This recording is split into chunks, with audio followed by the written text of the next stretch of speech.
Hello mga kadudes! Welcome and welcome back to my channel, Charis. For today's video mga kadudes ay sasamahan nyo na naman kami sa aming Friday ganap. Kakatapos ko lang magligpit ng mga pinggan sa taas mga kadudes at nahugasan ko na rin. Nauna ngang bumaba si Sharon Conoto mga kadudes kasi nga maglilinis siya dito sa may hagdanan. Kaya naman guguluhin natin siya.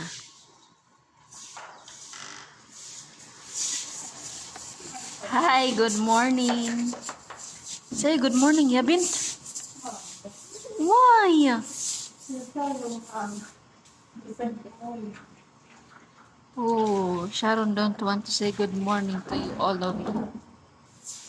She's not feeling well today. She's tired.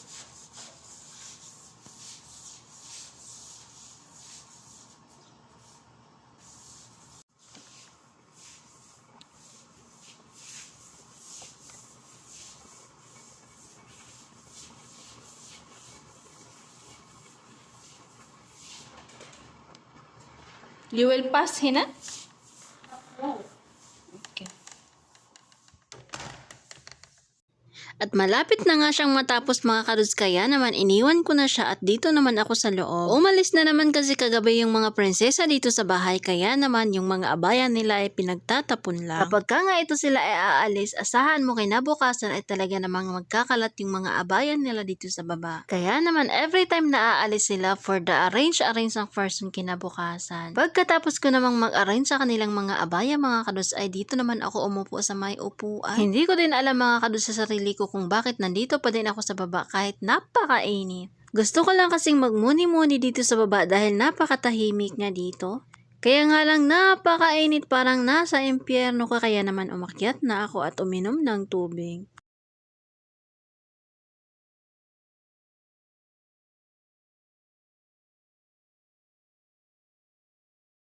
Alas 10 na mga kadudes, tulog pa yung mga tao dito sa bahay. Pero mamaya konti magigising na sila, no? Sana naman para makapagsimula na kami ng maaga and then matapos ng maaga. Charis, kung may katapusan, wala namang katapusan. Kung nag-aantay ako sa kanila, magtatapon muna ako.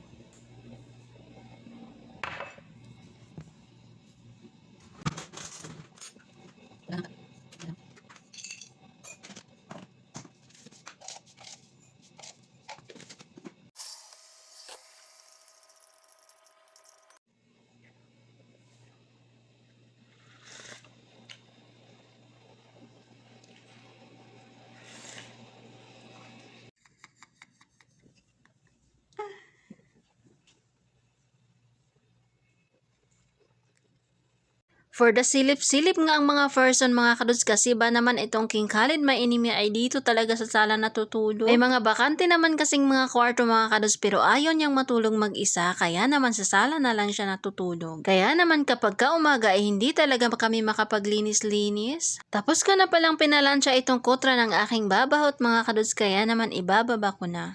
Iniwan ko nga yung kape ko kanina mga kadudes kaya naman lumamig na. Ipapainit ko muna ito mga kadudes para naman makapagkape na ako ng matiwasay dahil nga tulog pa yung mga tao dito sa bahay. Dahil kapag ka nga may isa sa kanila na nagising ay talaga namang busy-busy ang katawang lupa ko dahil.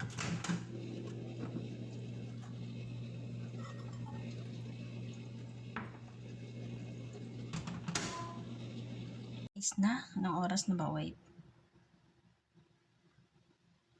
6:19. Ayan. 6:19 na ng gabi. So, update tayo sa ating kahimtang. Update tayo sa Friday ngayon mga kadod. So, may expect kami na bisita. Webes pa lang, alam ko na may bisita kaming dadating. Pero hindi natuloy. Kasi yung printita namin dito sa bahay ay may pupuntahan siyang birthday. Actually, kakaalis lang niya. Umalis siya kanina alas 5. So, kung pupunta yung bisita nila dito sa bahay, walang mag-entertain. Walang kumakausap. So, ayun, nag-move sila. So, tomorrow daw yung punta nila dito. So, ayan, medyo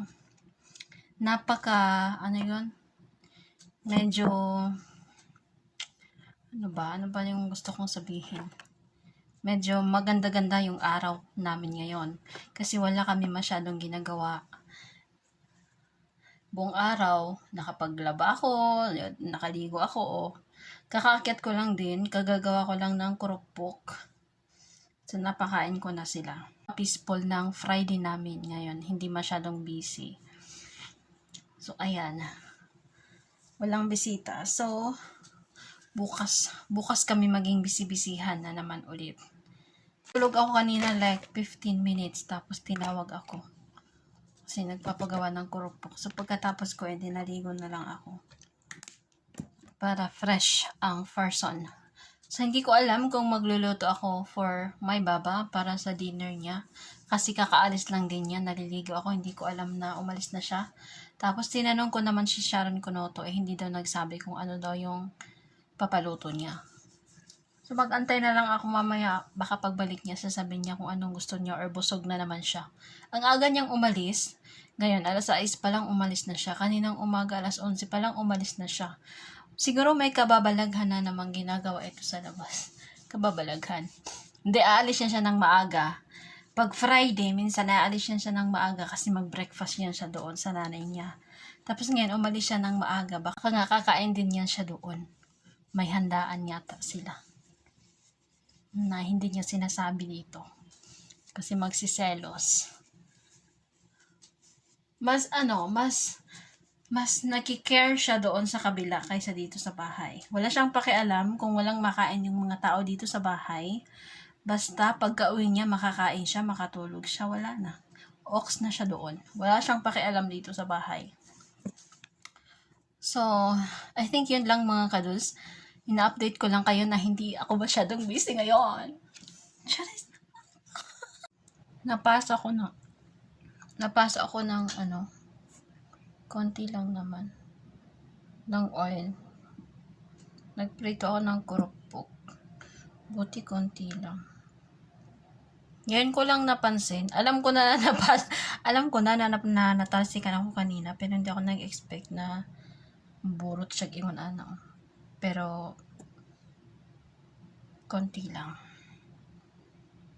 Ngayon ko lang din napansin pagkatapos ko naligo.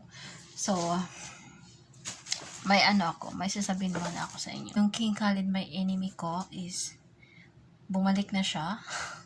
Buhok ko. Bumalik na siya sa dating siya. 'Di ba? Na i-upload ko doon sa mga nakaraang video ko na hindi siya nagsasalita. 3 months na, magpa 5 months na. Hindi siya nagsasalita, as in, hindi mo siya makakausap. Tapos parang ang taas ng hallucination niya, pero drama lang pala yun ang lahat. Ayaw niya lang talaga mag-asawa. So ngayon yung family ng babae nagpadala ng bulaklak at saka chocolates. Ang laki. O, diba? Nakakain pa kami ng chocolate.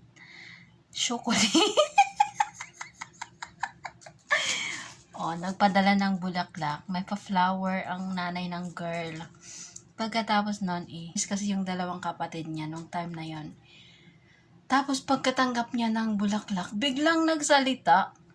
Isang ganun lang, magic, nagsalita agad. Tapos dumating na yung mga kapatid niya galing sa labas. Biglang sinalubong niya sa baba, tapos nagsasalita na siya, as in nagsasalita na ng boses niya.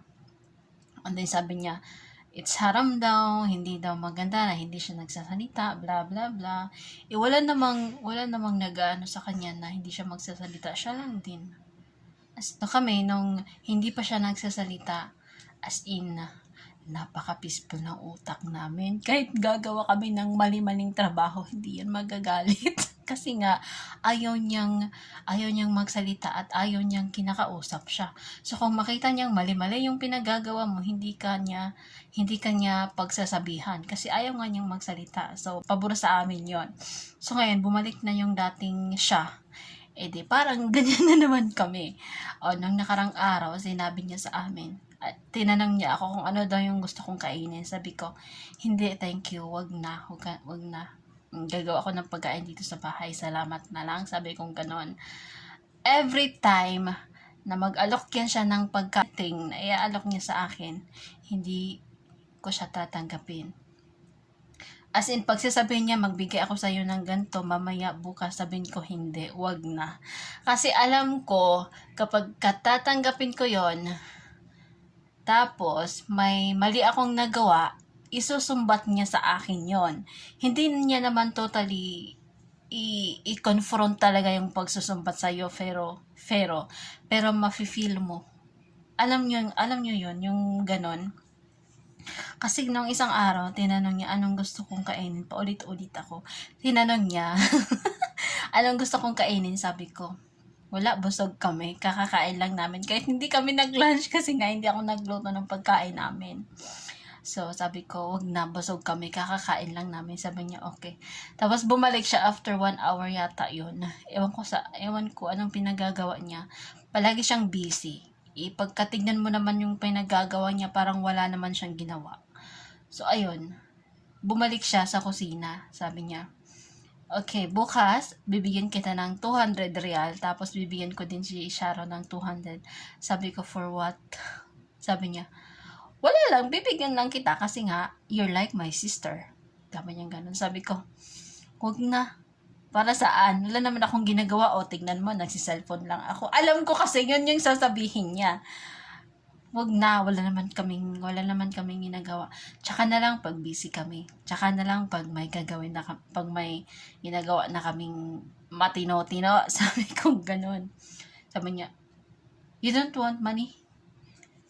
Sabi ko, I want. Sabi ko nga, gusto ko. Pero wala nga akong ginagawa ngayon. Para saan pagbibigay mo ng pera?